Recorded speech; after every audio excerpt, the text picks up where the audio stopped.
up, guys? Welcome back to the channel. As you can see, it is February out here and we are sticking windows into the cabin. So like many of the window frames in this entire place, they're already pre-done. So we are routering them out and then installing our windows. Unfortunately with these guys, they're so high into the eave that the router didn't catch the top. So we had to go back through and trim it a little bit. It took a little longer, but now we're going to install the windows. I'm just going to basically show you guys how I install the windows. And then these two windows are going to provide natural light into the cabin because that is all we are using inside the cabin. Now, as far as prep, the tools that you need, guys, we are going to be using this stuff here. This is 6-inch. This is called Vicor. That is the brand of this stuff. This stuff goes by different names, but it's basically just a rubber membrane. It's got a sticky adhesive side and then gives you a rubber outer side, and it's just a water barrier. So this stuff is super sticky. What we're gonna do is get up here, wipe off our stuff, make sure all the dust is off of it, and then we're going to stick this on in layers. And when you're putting this stuff on, you wanna think cascading water. If water was to get in behind your window frame, you wanna make sure it's gonna hit that membrane, cascade down, and it's not gonna go into any joints or laps. So when you're putting it on, you go from the bottom and work up. All right, guys, so we're just sticking in some vinyl series windows. These are 2500 series. When it comes to items that are insulated, items that retain heat, you don't want to skimp on them. I don't want to skimp on them, so we bought some of the higher quality vinyl windows that you can get as far as the insulation value goes, because when you're heating with wood or really any energy, you don't want any of that stuff leaking out.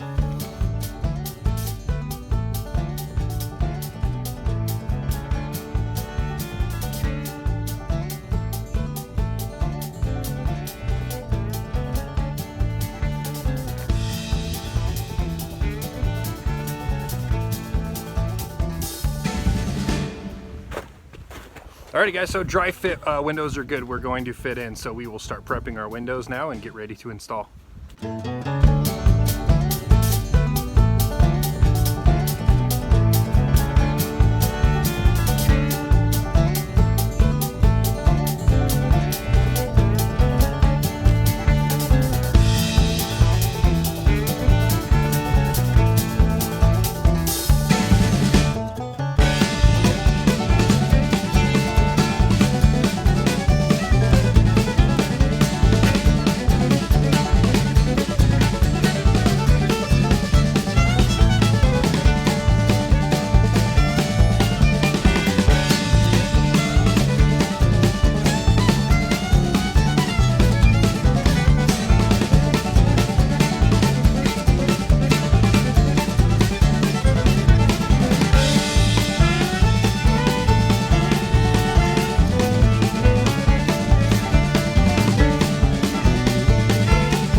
So you saw me run it a little bit high, and the reason for that is because I actually notched the rubber around. So what that's going to do is it's going to fold some rubber into the window sill, so then if water gets behind it, it hits that membrane and it cascades off.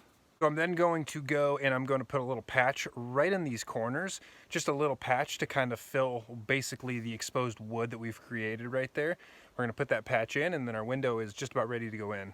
So our patch is in. You can see right in the corner I just put basically a little dog ear. What I do is I make about a 4 or 5 inch square. I cut it from corner to corner, and that gives me 2 dog ears. And then I'll put those right in that corner there, as well as this corner here. And then we'll put those in, fold them, and then again, thinking cascading water, bring them out again. And what that does is it fills in that little crack. So now that that is done, we're going to caulk the entire frame all the way around, and then we are going to put our window in. Now Shelby is on the inside. She is going to make sure that our window opens and closes how it's supposed to as I put screws in the window out here.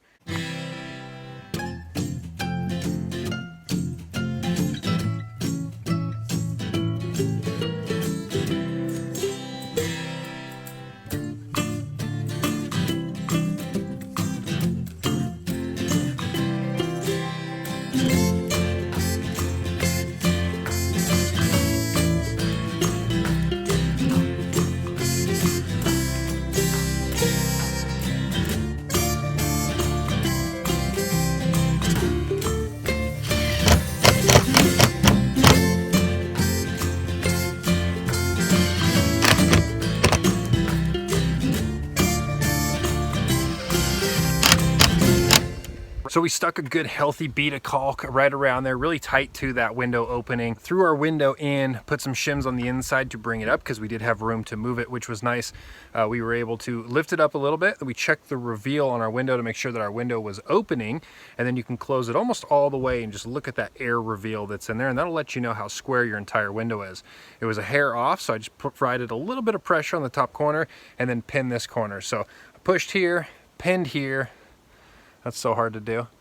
Push there, pin there, and then that moved our gap a little bit, and then I just put some screws in each side. I didn't fill every hole, never do. Now what we're going to do is we're going to come back with this rubber membrane stuff, and we are going to come down the sides with it, each side. It's all backwards. We're going to come down each side, and then we're going to come across the top. Now this window is completely underneath the eave of a roof, so it's never going to see any rain. But we're going to do it right. We only get one chance to do it before we cover it up with siding, so let's just do it right.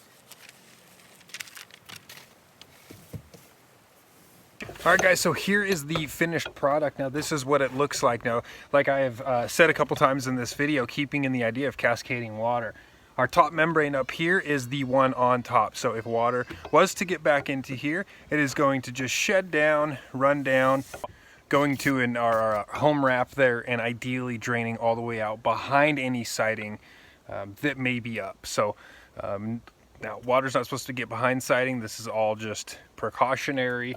But this is the way it's supposed to look.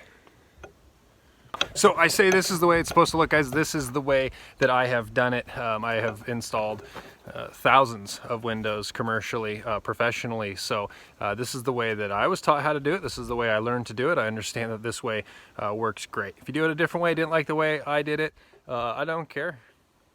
But you can feel free to tell me all about it in the comments. I'm sure somebody will read it and check it out. So one more to do, guys. That is it. It's pretty simple. So today we were putting in 2 windows and we're putting in a door. So now it is just time to repeat on this one over here. And then I get to go inside and see how much light that this is providing for us. Hope you learned something. I know it's boring because it's just windows, but it's part of the process. Thanks for watching. We'll catch you on the next one.